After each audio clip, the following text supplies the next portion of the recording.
con nosotros el titular, el director de la consultora Acierto, el licenciado Maximiliano Aguiar. Aguiar, ¿cómo le va? Buenas noches. Buenas noches, Hola, ¿cómo están?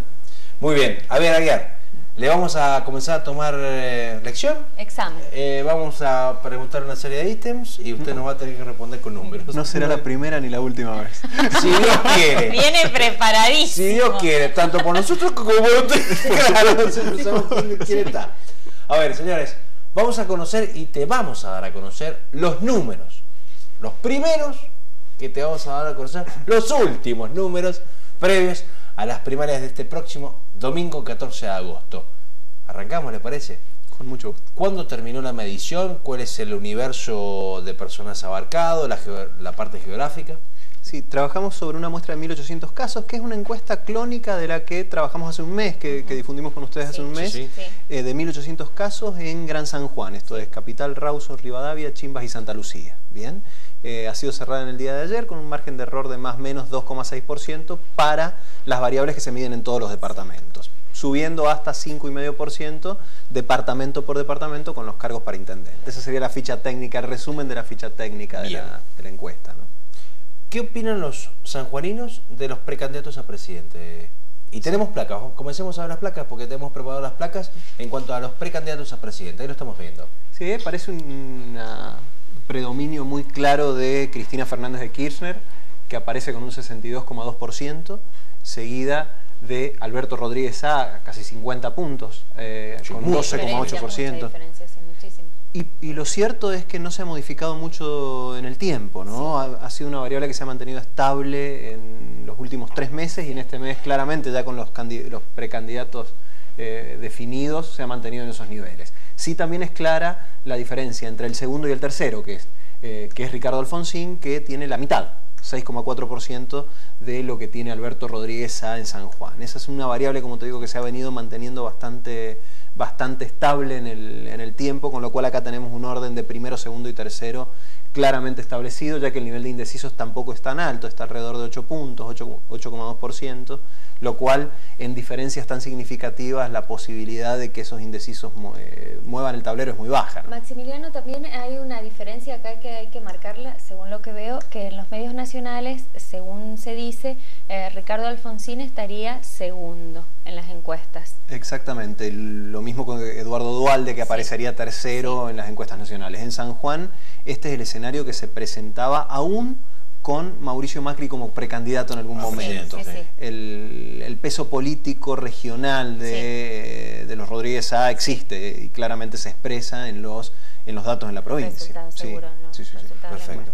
Veamos, se dijo en su momento, creo que también acá en la provincia de San Juan, que estaba Ricardo Alfonsín segundo. ¿Estuvo Ricardo Alfonsín segundo alguna vez en San Juan? No, según nuestros números nunca. Nosotros siempre lo tuvimos a Alberto Rodríguez A en segundo lugar y con una diferencia considerable respecto del tercero que en este caso en este momento Ricardo Alfonsín, en otro momento fue Mauricio Macri, pero nosotros tuvimos durante muchos meses a Alberto Rodríguez A segundo y lo seguimos teniendo segundo, ¿no? Y también creo que tiene que tener en cuenta que Ricardo Alfonsín no ha venido a la provincia todavía. No ha venido. En esta campaña no vino ni para el 8 de mayo, que teníamos una situación específica acá en la provincia de San Juan, no era general en la República Argentina, y tampoco vino previamente a este 14 de agosto. Lo más cerca que ha venido es a Mendoza, y ahí tuve la oportunidad de charlar con él 5 o 6 minutos, pero no vino a San Juan, dijo que iba a dejar pasar esto, porque hay internas en el frente Todos por San Juan, tenemos que decirlo, él está en el medio, no quería meterse en las internas y por eso eligió no venir a San Juan. Bueno, pasamos de los precandidatos a presidente de la Nación, desde la óptica de los sanjuaninos, lo aclaramos, por supuesto, y nos vamos ahora a los precandidatos a gobernador. Ahora se pone lindo. Precandidatos a gobernador, ahí los tenemos, licenciado. Sí, ahí aparece también un escenario calcado prácticamente del escenario nacional, ¿no? José Luis Gioja en primer lugar con algunos puntos más, 68,5%, seguido de Roberto Basualdo con 16,5% y en tercer lugar Rodolfo Colombo con 6,5%. Si ven, hasta las proporciones son bastante similares entre los precandidatos a presidente y los precandidatos a gobernador. También este es un porcentaje, el de José Luis Gioja, muy similar al obtenido en la enmienda constitucional, con lo cual la elección del 8 de mayo creo que ha sido muy significativa para marcar la cancha en términos, claro, sobre todo en términos de oficialismo y oposiciones. En cuarto y quinto lugar aparece Fernando Moya y Carlos Navas, que serán quienes deberán luchar por llegar al 1,5% y calificar a... Para la próxima exactamente, para las elecciones generales de octubre. Bien, ya vamos a ver en algunos departamentos que nos pueden dar algunas claves respecto de quiénes podrían llegar a este 1,5%, si podrían o no cada uno de estos, bueno, en el caso del Frente Opositor y el caso de Dignidad Ciudadana, ¿no? Exactamente. Vamos a los departamentos, ¿le parece? Gran San Juan. Y corríjame, ustedes seguramente tienen los datos mejor que yo, pero el Gran San Juan equivale al 75% del total de padrones, un poquito menos. El 69%, incluyendo estos 5 departamentos. Cuando ya se agrega Pósito de Albardón y Caucete, que sería el cordón externo del Gran San Juan, ese porcentaje sube por encima de los 75 puntos. Bien. Pero los 5 departamentos, un 69% del padrón general. 70, le llevó un poquito más, 70% del padrón electoral, muchísimo, pero muy importante. Arrancamos con el repaso, ¿le parece, señora? Por supuesto. Departamento por departamento. Arrancamos con la primera placa, Capital. Bien, Capital también es un escenario bastante claro, digamos, donde aparece en primer lugar Marcelo Lima con 51,3%, seguido por Eduardo Cáceres de Unión Producción y Trabajo con 22 puntos, y en tercer lugar Viviana Sansó del Frente Todos por San Juan con 8,3%. Es una diferencia de casi 30 puntos entre el primero y el segundo. La brecha de todas maneras se achica un poquito en este Exacto. caso. Lo que sucedía en Capital es que el nivel de conocimiento del resto de los precandidatos, exceptuando Marcelo Lima, era bastante bajo. Y ha ido creciendo este nivel de conocimiento, con lo cual han ido bajando sustancialmente los indecisos. Tenemos 8 puntos de indecisos en este momento y han ido volcándose por alguna de estas opciones, ¿no? También es interesante, decíamos algunas claves respecto de qué puede pasar a nivel provincial, es que Alberto Sánchez aparece en cuarto lugar con 6 puntos. Si obtuviera un porcentaje un poco mayor a este, estaría muy cerca de Dignidad Ciudadana de llegar al 1,5%, exacto, a nivel provincial, ¿no? El nivel de indecisos es bajo y es también, como digo, un departamento que se ha mantenido bastante tranquilo en términos de intención de voto, sin modificaciones bruscas en estos últimos días, ¿no? Perfecto. Dejamos Capital, vamos al... ¡Oh, qué lindo departamento! Por favor, a título personal digo. Y si ustedes ven los números que le estamos mostrando, y van a saber por qué digo que está interesantísimo el departamento de Santa Lucía. Ahí directamente no hay brechas, hay líneas. A ver, en principio hay 6 puntos. 6 puntos es diferencia, ¿bien? Entre primero y segundo. Y 6 puntos entre segundo y tercero. En la anterior encuesta nosotros registrábamos a Aníbal Fuentes también en primer lugar y un segundo lugar en empate técnico entre Martinazo y Orrego. Sí, sí, es verdad eso. Sí. En este caso ya aparece sí claramente un orden de primero, segundo y tercero. En primer lugar Aníbal Fuentes con 36,5%, en segundo lugar Marcelo Orrego con 30,3% y en tercer lugar Luis Martinazo con 24,3%. Estas son las 3 figuras que predominantes en esa elección. Veamos que los porcentajes por debajo son bastante bajos. Y el nivel de indecisos tampoco es muy alto, estamos hablando de un poco más de 5 puntos, 5,4%. Lo que sí hay en Santa Lucía, como en un par de departamentos más de los que vamos a hablar, es un nivel de volatilidad muy interesante. Con niveles de indecisión bastante bajos, pero sí han habido movimientos entre candidatos. Personas que decían que iban a votar a un candidato, pero que podían cambiar su opinión y de hecho lo hicieron. Y nosotros lo hemos ido registrando en el semana a semana.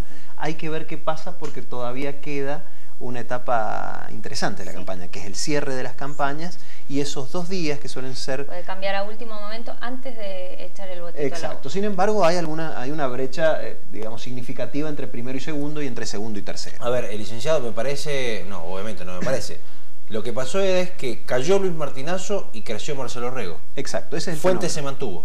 Fuentes se mantuvo en valores muy similares a los de la medición anterior. Lo que sí sucedió es que esta situación de empate técnico que existía en el segundo lugar comenzó a aclararse a partir de un crecimiento en intención de voto de Marcelo Orrego y un decrecimiento en intención de voto de Luis Martinazo. Y esto fue progresivo en el transcurso de la campaña, sin que bajaran tanto los indecisos, y por eso te digo que el nivel de volatilidad es interesante. Ya vamos a analizar específicamente el tema de volatilidad, que me parece bastante... es clave para esta elección.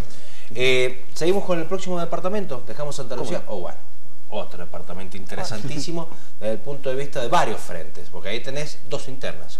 3 internas. Ay, me estoy quedando... Claro. 3 internas, exactamente. En Todos por San Juan, en Unión Producción y Trabajo y en Frente para la Victoria hay internas en Chimbas. Es el departamento donde hay mayor cantidad de candidatos, donde la lista es más amplia.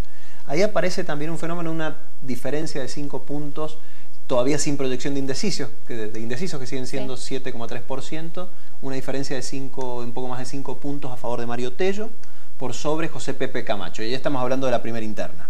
Bien, la interna en el Frente para la Victoria. Sí. Ahí, bueno, creo que va a estar interesante ver qué sucede en estos últimos días, porque bueno, la diferencia en este momento no es tan amplia. Si bien es significativa, digo, no estamos hablando de empate técnico, esto está fuera de una situación de empate técnico, la diferencia no es tan amplia. De las otras internas, lo único que podemos decir es que en el caso de Unión Producción y Trabajo, lo más probable es que Manuel Chávez termine siendo el candidato, que tiene 6,7%, pues está bastante por encima de su rival político, y el resto de las figuras están en alrededor de 1 punto, con lo cual no podríamos hacer ninguna afirmación respecto de los resultados. Y no, porque además tampoco podrían pasar la interna.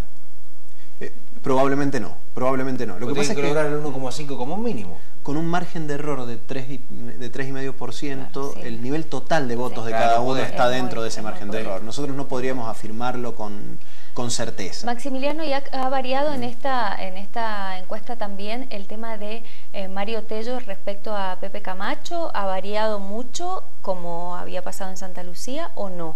A ver, ha habido una disminución de la diferencia de 3,5 puntos que salieron de los indecisos. Sí. Bien, en este caso nosotros en todas las mediciones semanales que hemos ido haciendo hemos encontrado en primer lugar a Mario Tello, con diferencias que han oscilado entre los 5 y los 11 puntos. Bien, y en ese margen se ha venido manteniendo, lo cual tampoco nos permite hablar de una tendencia muy fuerte de crecimiento de uno de los candidatos. Son las dos figuras predominantes en este momento en el departamento de Chimbas, claramente. Sí. Y bueno, y la distancia entre uno y otro ha venido variando, pero no el orden. En todas nuestras mediciones ha estado Tello por delante de Camacho. Está bien. Perfecto. No queda nada. Pasamos a todo, repasamos todo. No, Rawson, perdón, no, mire, me está quedando Rawson. Queda un ratito. Justo Rawson, por favor. Ay, no, me quiero ir. Me quiero ir. Me pide la popular la última. No, Rivadavia lo último. Rawson. Sí, en Rawson aparece también una situación bastante estable. Nosotros en la medición anterior teníamos un poco más de 12,5 puntos a favor de Juan Carlos Gioja. En este momento está por arriba de 10 puntos la diferencia. Y acá hay solo 2 actores. Bien, está Juan Carlos Gioja y Gustavo Rojas, que son quienes predominan de manera muy fuerte sobre el resto de los candidatos, que están en valores muy bajos. También aquí ha ido sucediendo este fenómeno, como te digo, de alguna traslación de votos entre medición y medición, pero sin embargo la distancia ha ido entre los 10 y los 14 puntos, se ha ido moviendo la distancia y es lo que se mantiene en este momento. Y el porcentaje de indecisos también es bajito, digamos. Ha caído sustancialmente, pero lo que ha pasado con los indecisos en Rawson es que se han repartido de manera uniforme entre ambos candidatos, entre Juan Carlos Gioja y Gustavo Rojas. Por eso la diferencia se ha mantenido bastante estable en este último tiempo, y habrá que ver en estos últimos 2 días qué pasa con ese grupo de indecisos que queda y qué pasa con el voto blando. Exactamente. Es decir, que este escenario no está cerrado. A ver, en principio es una diferencia sustantiva. 10 puntos son 10 puntos. Sí, es una diferencia que no es sencillo descontar. Bien, luego de ver las diferencias de 50 puntos en gobernador y presidente, bueno, estamos hablando de diferencias menores. Ahora, en situaciones normales, 10 puntos es una diferencia sustancial entre un primero y un segundo, ¿no? Perfecto. ¿Qué quieren? ¿Qué quieren? ¿Qué están pidiendo? ¡Rivadavia! ¡Qué interesante! Lo dijo como cuando se define la reina del sol. Lo dijo como... No, ¿por qué? Me hizo acordar a Marcela Poda. Ay, bueno, gracias. Un abrazo a Marcela, pero estoy muy lejos de ella. A ver, ¿por qué tanta expectativa con este departamento? Es porque estaba muy peleado de sus orígenes. Estamos hablando de 2 figuras fuertes. Una, el actual intendente. Otra, quiso ser en la elección pasada y no pudo, y ahora intentó, le costó, sufrió a Ana María para llegar a que la dejaran o la habilitaran a participar. Y finalmente ¿Cómo nos encontramos, licenciada? A ver, en primer lugar acá aparece Ana María López de Herrera con 43,7%, sacando algo más de 13 puntos a Elías Álvarez, que aparece en segundo lugar. Sí. Acá sí hay un tercer actor relevante, que es Fabián Martín, con 13 puntos, bien, que aparece en el final del podio, digamos, de los más votados. ¿Qué sucedió en Rivadavia? Nosotros originalmente teníamos una diferencia de más de 5 puntos a favor de Ana María López de Herrera, y esa diferencia creció en una primera instancia de manera sustancial y luego se ha mantenido, se ha mesetado, y en estos últimos días ha crecido un poco Elías Álvarez. Rivadavia, como el caso de Chimbas, han sido casos donde la volatilidad política ha sido muy fuerte, muy fuerte. El movimiento del voto blando. Sí. El voto blando, les comentaba recién, es aquella persona que dice que va a votar un candidato pero que podría cambiar de opinión. Sí. No es un indeciso, acá todavía quedan 9 puntos de indeciso. Es alto. Es alto, es mayor que en el resto de los departamentos. ¿Por qué? Porque hay voto blando, hay voto flexible y hay mucho indeciso en este departamento. ¿Se puede explicar eso? Sí, a ver, en principio los departamentos donde hay alto nivel de volatilidad tienen que ver en general con departamentos donde las campañas políticas son muy potentes. Y si hay un bien, departamento donde ha habido una campaña política potente, Rivadavia. ese es Rivadavia, Sí. en esta instancia. Sin duda. Eso ha hecho que varios de los que estaban decididos cambiaran de opinión. El nivel de indecisos bajó, el nivel de indecisos estaba por encima de los 15 puntos, pero bajó a 9,6%, y al mismo tiempo hubo una gran traslación de votos. Esto es, los candidatos hablando a la ciudadanía, recorriendo los diferentes lugares del departamento, etcétera, hace Se que fueron sacando votos mutuamente. Exactamente. Bien. Y así llegamos a esta situación actual. ¿De dónde se sacan esos votos? ¿De aquel que dice que está convencido de votar por una persona? No. En general sucede, nosotros en las encuestas hacemos 2 preguntas. ¿A quién tiene pensado votar? Y si tiene completamente decidido su voto o podría cambiar de opinión. Está Bien. Bien, ese es el voto blando. Aquel que, si bien dice que va a votar un candidato, dice Pero que pensaría por ahí, existiría una posibilidad de que cambiara de opinión. Y esto es lo que ha sucedido en Rivadavia. El voto volátil, además, es en general más fuerte en aquellos departamentos que concentran niveles económicos más altos. Claro. Bien, por ejemplo, Ciudad de Buenos Aires es un distrito donde el voto volátil es muy alto y tiene que ver en general con este tipo de cuestiones, con gente más interesada en temas políticos, con lo cual se expone a los estímulos políticos y va cambiando de opinión en virtud de que avanza la campaña. Te lo analiza, te lo procesa y te lo va dilatando la decisión hasta el último momento. Perfecto. Todo un enigma para nosotros los encuestadores. Y sí, la ¿no? verdad. Trabajamos muy fuerte en intentar dilucidar las características de ese voto y lo hacemos en la medida en que esto es posible en las ciencias sociales. No estamos hablando de ciencias exactas, estamos hablando de fotos y pronósticos que marcan algunas tendencias y que luego pueden, y en general, terminan ratificándose en los hechos. ¿Bien? Pero esto es ciencia social, no es otra cosa. Es así. Licenciado, interesantísimo, por eso fue el tiempo. Muchísimas gracias, ¿sabe? Un placer, como siempre. Gracias. Hacemos una cortísima pausa.